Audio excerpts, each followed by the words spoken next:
What's going on YouTube? I'm AJ and this is my gun review. Today we're going to be covering the Taran Tactical Sand Viper. Now the Sand Viper is 5 inches overall length with a single port comp, tri-top slide. We have a steel frame, kind of a modified monolith, and this example has a MJD composite grip module. Now I really like this gun, but I'm most excited to review it because the Taran Tactical guns, there's so much misinformation about them, or just a general misunderstanding of what they are or where they sit in the marketplace. So when you start out with price, this tends to be what turns people off the most with the Taran guns, is they are rather exorbitantly priced, especially when people view something like the Sand Viper as a modified Staccato XC with a little bit of lipstick on it, when in fact that really isn't the case at all. Now granted, you are going to pay the Hollywood tax, but that's more due to supply and demand rather than whether or not the quality is present on the firearm. Now to understand what the Taran Tactical guns are, we'll first start with what they are not. The present ones are not STI or Staccato. This can be confusing because the first generation Combat Masters were STI produced guns. Then Taran released a batch of Combat Masters under their own label, no longer affiliated with STI. But to further muddy the waters, Taran recently did a collaboration with Staccato, making a run of Staccato-produced Combat Masters. Add that to the fact that whoever's actually making Taran's 2011s for them is probably the best kept secret in the 2011 world. Now, I have heard rumor of who's building them. I'm not going to repeat that information because I don't want to be excommunicated, but I can tell you it's likely not anyone you've ever heard of. What I can say is all of the Taran Tactical 2011s that I've had hands on have all been very well made. The slide to frame fit has been excellent. They all have very nice cycling actions. They're beautifully dehorned and their triggers are excellent. So with that said, let's take it over to the tabletop and dig in a little bit closer. Alright, Taran Tactical Sand Viper. We have 5-inch overall length, consisting of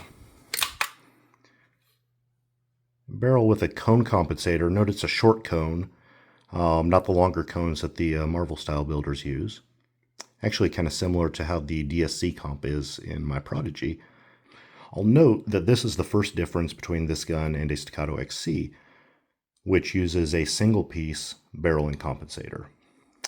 Next, you'll note the compensator port is very large on the Sand Viper. So it's actually probably 25 to 33% larger port volume than what's on the Staccato XC. You also have these small little vent holes, though I don't think they do a whole lot other than for aesthetics. And if you're not careful, they'll get caked up with carbon. Moving forward, you have our fangs. Not doing a whole lot with my X300 in the way, but that's what people are talking about when they reference the Sand Viper fangs. Sand Viper has a very cool front cut. Next difference between this and an XC is going to be that the frame, also steel, is the same width as the slide, whereas XC uses a thinner frame. You have a big fuller on the frame for the light rail, which I believe, paired with the shorter overall length, is part of what brings the weight down on this gun. So overall weight, as configured, is only 39 ounces. For reference, a Staccato XC with a similar configuration is about 42 ounces. Now onto the slide. Taran Tactical does a very good job with their serrations, both aesthetically and functionally. We have lightning cuts on the side. I think the contrast of polished DLC coating as well as matte DLC coating looks excellent. And the slide action is amongst the best out there. Sensational.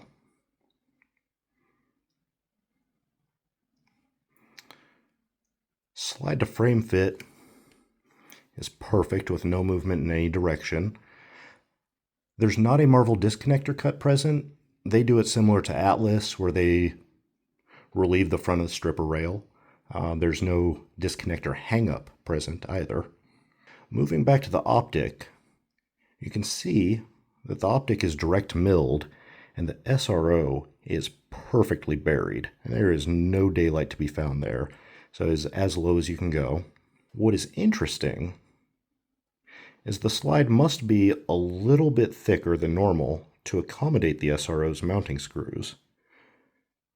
I just don't know where it's wider.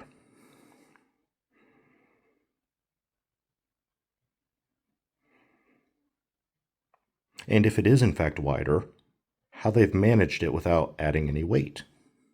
Phenomenal trickery from TTI. We have no backup iron sights, which on a gun like this is, in my eyes, a plus. Moving down to the slide stop, this appears to be an EGW wide paddle. It's well dehorned. It also has a little relief cut underneath.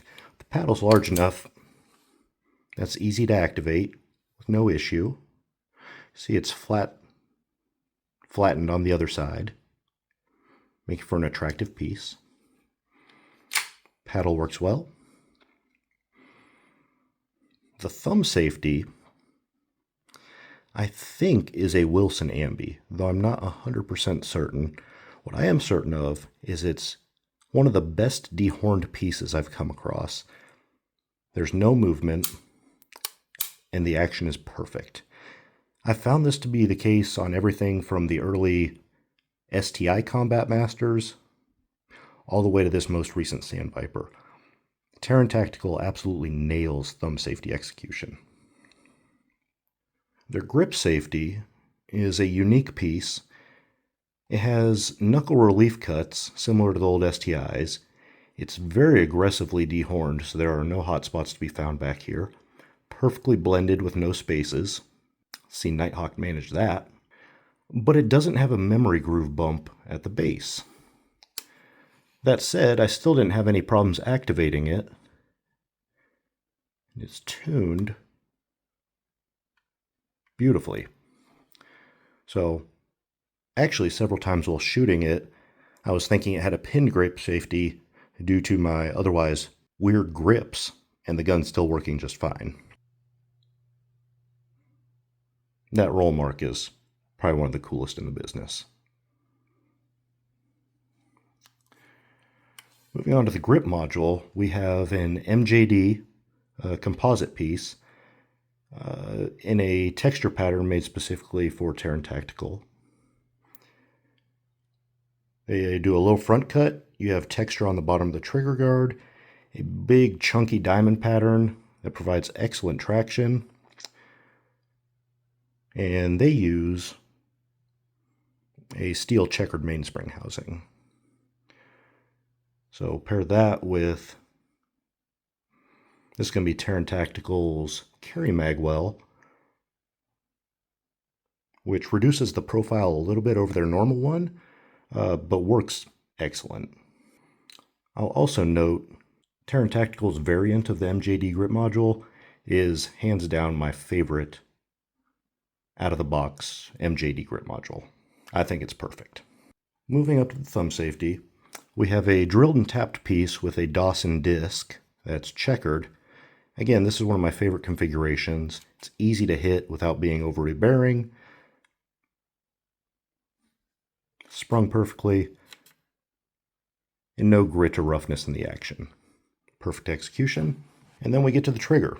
So the trigger shoe is unique to Taran. It's a black aluminum piece that kind of resembles the STI Staccato polymer pieces. We have a very slight curve on the face. For all intents and purposes, it feels the same as a flat trigger. Short take up, very light. About 2¼ pound break, just excellent.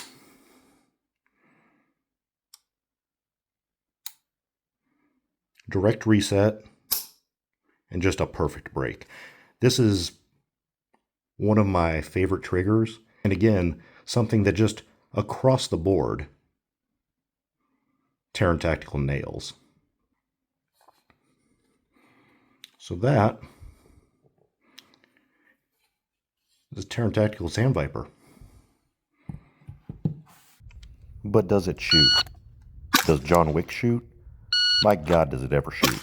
The gun is deceptively light in hand, making it fast out of the holster and on transitions, but the comp is so effective, it has a recoil impulse like a sewing machine. Combine that with the phenomenal trigger, the excellent dehorning, and the gun just felt like an extension of my hands. Whatever I wanted to do, the gun would do. I will note, one hang-up in this clip is the gun did not particularly care for dropping the slide with the slide stop during reloads. Outside of that, I did not suffer any malfunctions. Regarding performance, the gun made short work of my 5x50, and I was right in the same ballpark as the Akai and ported Atlas on the plate rack. Among the fastest gun I've ever used. Alright, final thoughts on the Sandviper. I'll just come out and say it. I love this gun. In fact, it's one of my favorite 2011s you can buy at any price point in any configuration. With the X300 and SRO mounted, it still comes in just under 40 ounces, which tends to be my kind of target weight. And though it's similar to an XC, every detail has been optimized over what the XC provides.